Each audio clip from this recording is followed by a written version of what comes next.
I live with my parents now, so you, a stranger, should just move into a cheap facility. What's the big deal, huh? My husband, whom I believed would make me happy, was just using me. I was betrayed by my in-laws and was shocked. I realized that this mother and son duo hadn't noticed their own naivety. Who's gonna pay the bills if they kick me out? I realized that there's no point in being a family with these people. I knew what I had to do next. I immediately contacted everyone and began preparations. What happened to the appliances? I had a service come and pick them up. What? The next day, I called a service and had them pick up all the furniture and appliances. My husband was in a panic and started yelling. My name is Michelle Thompson, 35 years old. I've been working from home since graduating from college. I only commute once a month, but I'm a full-time employee. The company has been very accommodating. That's because both of my legs are disabled. So, I use a wheelchair to move around the house. This happened because I had a motorcycle accident in college. A car rear-ended me on the highway, and I was thrown into the air. It felt like time was moving in slow motion. This is it for me. I clearly remember thinking that as I was sent flying. Luckily, my life wasn't in danger. But my legs became immobile. I've been doing rehab ever since, but they probably won't get better. I've been in a wheelchair for years. I guess I'll probably remain single for the rest of my life. Once I had come to terms with my condition, my old desire to get married resurfaced. One day, my friends set up a blind date for me. That's where I met my husband, Ken. He's 5 years older than me, but he looked younger than his age. What surprised me was his behavior, which seemed way too immature for a 40-year-old. To put it nicely, he's a very straightforward guy. He didn't hesitate to ask all sorts of questions after seeing me in a wheelchair. How do you eat? How about household chores? Can you do the laundry? How's work? Can you go to the bathroom by yourself? How about taking baths? Everyone else was being careful around me, but Ken didn't hold back at all. I'd never met anyone like that before, and I was actually pleased. Most people wouldn't ask about my legs. But Ken, as brazen as he was, asked me everything. Most would find him rude, but I was glad. He was genuinely interested in me. We dated a few more times and eventually became a couple. I believed I could be happy with him. Back then, I could only see Ken and thought I wouldn't meet anyone else who would want to be with me forever. So, when Ken proposed to me after dating for just 6 months, I was over the moon. But right after we got married, things changed. When Ken and I moved in together, we decided on my standalone house. Even though it's a standalone house, it's a rental. It's a bit on the pricey side, but it's very accommodating for someone living in a wheelchair. I think the previous tenant probably made the place more accessible. Ken really liked the spaciousness of the house. Since I spent a lot of time at home, I did most of the housework. Every once in a while, when I was feeling exhausted, I'd ask him for help, but he'd just say, "I'm beat today," and wouldn't lift a finger. He wouldn't even help me in the bath. Seriously? I'm not doing that. Technically, I can manage on my own, but it takes a lot longer. When I was living alone, I had a caregiver come twice a week to assist me in the bath. I was used to taking care of the other 5 days on my own, but I always wished Ken would help, it would be so much quicker. Every time, I spent a long while getting into the bath. I no longer ask for the caregiver's help. Ken said it was a waste of money. As I was bathing, a thought crossed my mind. My arms are getting tired. The bathroom was originally designed to be accessible. That was a selling point when we chose the place. But when Ken would take a bath first, he wouldn't put away the bath bucket and would leave shampoo bottles on the floor. Picking those up takes even more time. Hey, could you please think about making it a little easier for me when I bathe alone? Just let me have a bath without overthinking it. No matter what I said, Ken wouldn't listen. This house is designed for you to live comfortably. I moved in for you, and you still complain? You wanted to move in too, Ken. When did I ever say that? This house was originally my place. That's why it's set up for someone in a wheelchair. The first time I invited Ken over, he looked at the spaciousness and the appliances with stars in his eyes. I had invested a bit in electronics and furniture. I'd love to live here after we're married. But now he says, this handrail is such a nuisance. It's like living in an old person's home. Why would you say that? Yeah, I should have looked more closely before. After we started living together, it finally dawned on me. The reason Ken married me was because of the house, the appliances, and the fact that I could handle household chores. Indeed, when we met at a social gathering, he kept asking if I could handle household tasks. Despite my disability, Ken received praises from his colleagues and friends for being such a wonderful husband. That's so far from the truth. He's just taking advantage of the fact that I can do everything by myself, despite my disability. And to top it off, he's been jobless and partying every night since we started dating. Realizing all this after getting married is heart-wrenching and makes me want to cry. Still, I didn't break up with him. I mean, there must be some love there since we got married, right? I kept telling myself that. Hey, give me some allowance. You got some just the other day, right? Yeah, but I spent it already. Slowly, Ken started to rely on me for money without working. I reached out to Ken's mother for advice. Ken doesn't seem to want to work. What should I do? He's always been working hard, maybe he just needs a break. Even though she said I could come to her with anything, she always took her son's side. She'd say it's natural since he's an only child, but I wasn't convinced. I've lost both my parents, so I don't have any family to turn to. I felt utterly lost. I considered talking to a friend about it, but the last time I vented a bit, they told me, I wish that I had such problems. Ken always puts on a good front. That evening, I was reprimanded by Ken. Hey, did you go blabbering to Mom? About work? Yeah. Why would you worry an older person like that? Can't believe you, seriously. Well, maybe you should work so I don't have to worry. After I said that, Ken stormed out. Typical. He always leaves when things don't go his way. And then he'd come back drunk early in the morning. I'm back, babe. It's early, don't disturb the neighbors. Keep it down. Shut up. Don't boss me around. When he's drunk, he's uncontrollable. All I can do in situations like these is to keep quiet and bear with it. I think I'm reaching my limit. I was starting to think that way. But the thought of being alone again was heartbreaking. I was torn between enduring this situation or living out the rest of my life single. The thought of divorce became more prominent. Then, out of the blue, Ken suggested, I'm thinking of living with my parents. What? You mean move to their place? No, they'll move in here. He acted as if it was a given they'd move in. And he had already decided they'd be staying at our place. I understand wanting to be near aging parents. But both are still healthy, so I don't get why they'd want to move from their own house to ours. Do they really need to stay here? It's gonna be cramped with 4 people, and I work from home, so it'll be an inconvenience. You're always thinking about yourself, huh? I never thought you were this selfish. I'm just saying, why do they need to move here when they have their own place? Our place is bigger, more modern, and has all the conveniences. Plus, it's accessible for elders. If Ken's parents moved in, I'd have to be on my toes during work hours. Ken's rarely home, but his parents would likely be around a lot since they're retired. Sharing the bathroom, kitchen. I'm slower than most people. I could easily imagine the strain of such a living situation. Can I have some time to think? You better hurry up. We don't have much time. Even though he said there wasn't much time, Ken sure didn't wait. By the weekend, he brought his parents over. I suspect they'd been discussing this move for a while now. You know, I've been thinking, maybe you should consider a facility? What? I couldn't believe what I was hearing. A facility? For me? Yeah, it's a good idea, right? You have your own limits, right? In a facility, they take care of everything.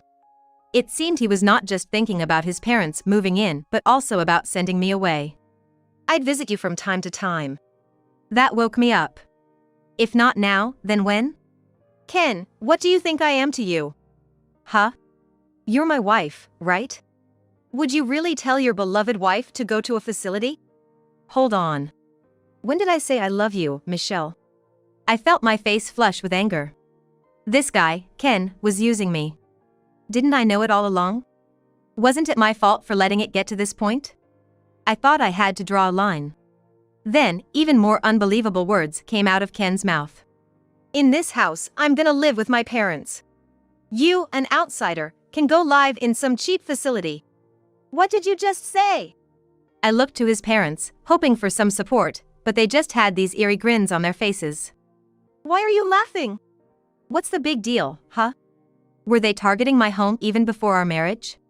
Things have been escalating too fast lately. I need to kick these people out. Please, leave. What? Leave, now. How can you talk to my parents like that? I felt like I saw the real Ken.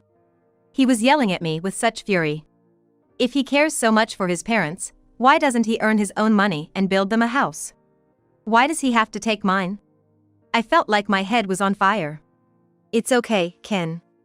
Michelle must have been shocked since we came unexpectedly, his mother said. We just came to check the place today. Yeah, we need to check before moving in.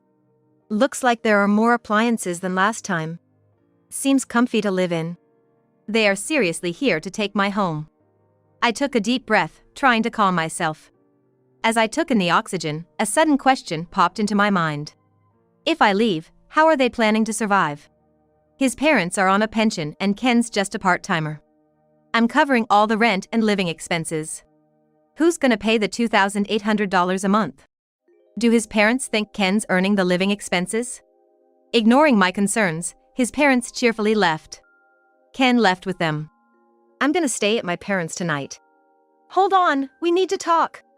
There's nothing to talk about. I, the man of the house, have decided. I won't change my mind. I was left alone, in shock. But I couldn't just stay like that. I immediately called a real estate agent I knew. Ken didn't come back that night, probably celebrating with his parents. I quickly sorted out essential and non-essential belongings. When Ken returned the next day, he saw the organized stuff and laughed. Oh? Started packing? Found a place to move to already? Yes, I have. Ken looked genuinely surprised by my prompt response. And, here's the card of a divorce lawyer. Here you go, Ken. From now on, let's communicate through the lawyer. A divorce? Why? If you're kicking me out, there's no point in being married anymore, right? Ken looked as if he had been hit by a ton of bricks. He hadn't expected me to bring up a divorce. You can't live without me, right? I don't understand what you mean. Who else would marry you? I can live on my own. But you said you wanted to get married. Only now did I realize how arrogant and overconfident Ken was. He approached me thinking I was a lonely, disabled single woman. I'm independent, have money, and never struggle with my living. Plus, I stay home all the time, so I handle all the chores. For him, I'm the ideal woman. Money keeps coming in even if he doesn't work. He thought I wouldn't leave because I couldn't find anyone else. That's why he was shocked when I casually brought up divorce. Why? You know, if you divorce me, you might be single for the rest of your life. Well, if it means living a married life with you, I'd rather be single forever. Whether I spend the rest of my life alone isn't for you to decide. The usually submissive me was now fighting back, and he was getting flustered. I could tell that Ken was panicking. I never thought he was such a weak man. I don't know why I had been putting up with him for so long. Once I decided on the divorce, I felt a weight lift off my shoulders. I guess I had been too focused on getting married. Anyway, you don't have to move out right away.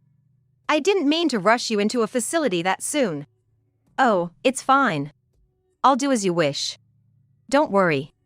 You won't find a place that fast. Think it over, okay? I've already secured a place, so it's all right. What? Wait a minute. Isn't this too soon? I watched Ken's changing attitudes, from smugness to panic. He's quite the handful. As I calmed down, I found him increasingly irritating. The facility staff are informed and know about my situation, so everything's fine. When did you even set all this up?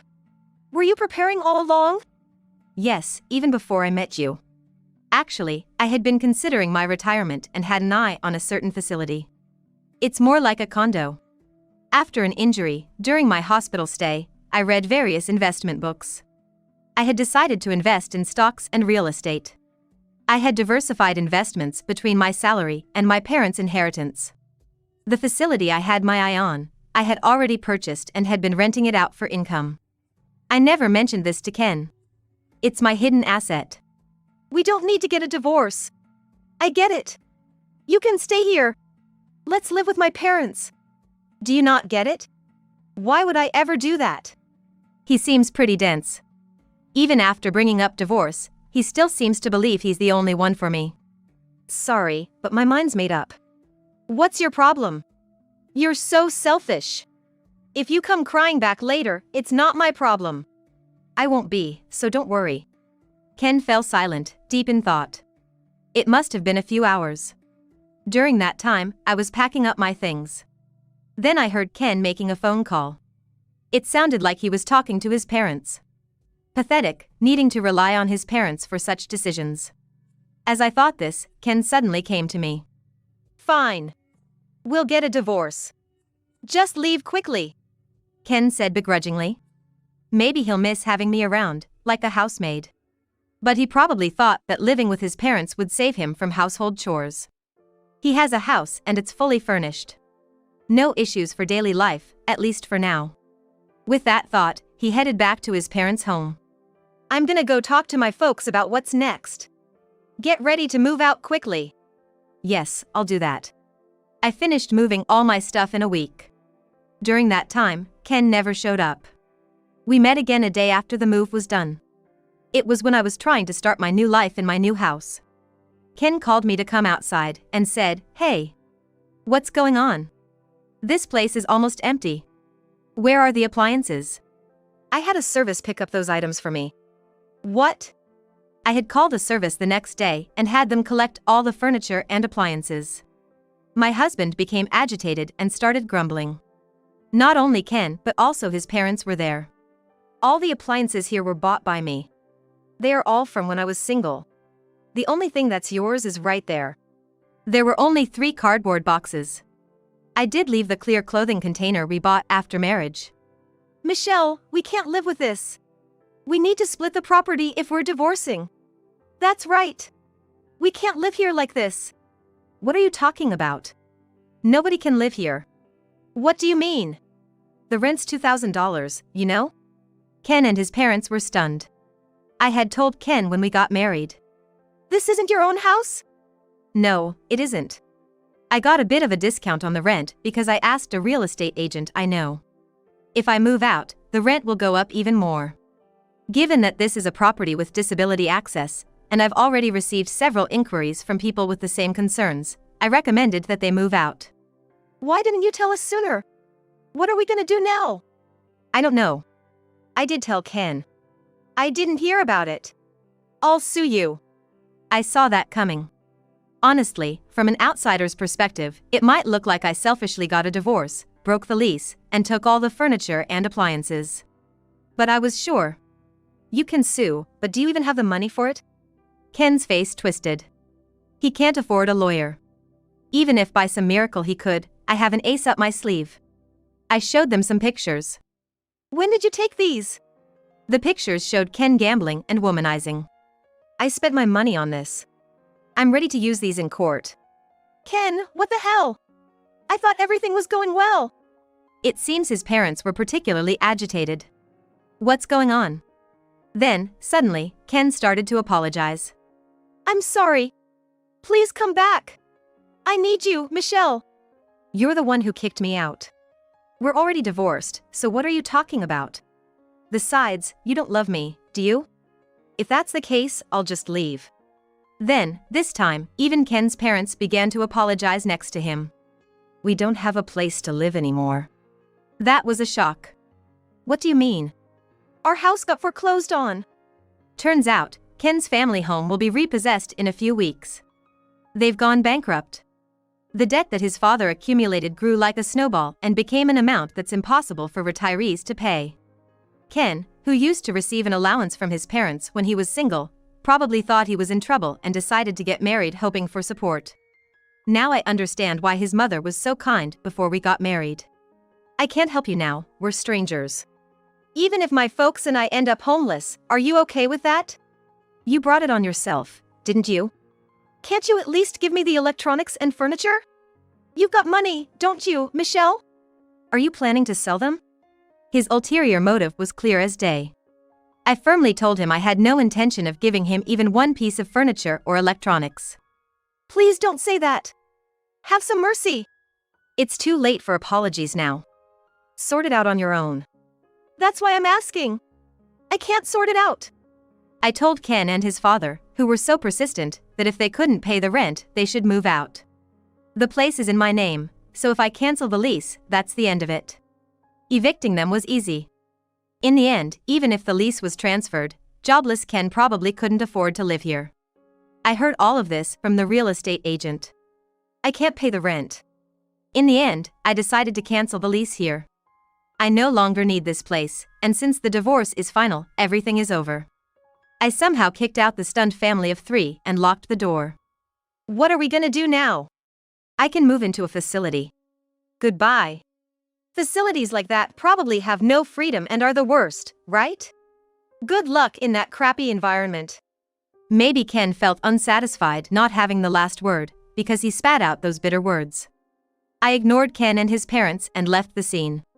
But Ken wasn't going to stay put. A few days later, he showed up at the facility where I had moved. Hey! What's this about? Looking at the facility where I was, Ken looked like he was about to faint. It's not a crappy environment at all. It's a luxury facility worth $1 million. I had saved up money, and with the earnings from my investments, I bought this place. The previous occupant had left at the perfect time, so I was able to move in immediately. With the sale of my house and some extra income, I still had plenty left over. This facility is top-notch with doctors and helpers on site. The floor plan is just like an apartment, with plenty of privacy. The room is a 3-bedroom, so families can live together. There are even couples and families living here. I can call a helper with the push of a button, and there's assisted bathing every day. I originally thought of this as my final residence, but I'm glad I made the move. You had this much money? Then why? I really don't want you coming all the way here. We're strangers now. Please leave. Then, Ken suddenly started acting all sweet towards me. Honestly, it's creepy. Can't you just let me live here? What are you talking about? That's impossible. We're divorced. Face reality. That's why, let's get remarried. I'm living in a motel now. Isn't that pitiful? I can't get a job because I don't have an address at the motel. He's such a smooth talker. He seems to have quickly abandoned his own parents. In the end, he only thinks about himself. Why don't you take a look in the mirror? You look pathetic. Living off your parents at your age, becoming a freeloader after marriage, and now begging on the streets. Ken's face turned bright red. You're not ashamed to be clinging to your ex-wife? Look, everyone's watching, aren't they? Residents peeking from their balconies were watching. Actually, I had asked them in advance to look out if my ex-husband came to visit. I thought Ken would surely come looking for me at least once. Either to gloat over my miserable state in the facility or to beg. I always expected him to show up for one reason or another. The residents were very cooperative. They purposely looked at Ken with pity. It's like a real-life drama. I want to applaud them. Ken finally noticed the stares and seemed to realize how embarrassing he was being. I won't ask anymore. With a pale face, he muttered those words and disappeared. I don't think he'll come here anymore. Later, when I went out, I ran into my mother-in-law working at a supermarket checkout. My father-in-law was a janitor, and my mother-in-law was a cashier. As soon as my mother-in-law spotted me, she turned her face and tried to hide. She was being scolded by a young employee for her attitude. Ken was apparently introduced to a job by someone he met at the motel cafe and was being exploited at a very low-paying job site. I frequently host home parties and live happily every day with people from the same facility. I also became good friends with other wheelchair users. If I had known such a community existed, I would have moved here sooner. I found the time to attend physical therapy sessions. My current goal is to get my legs moving on my own. I lead a fulfilling life both at work and in private.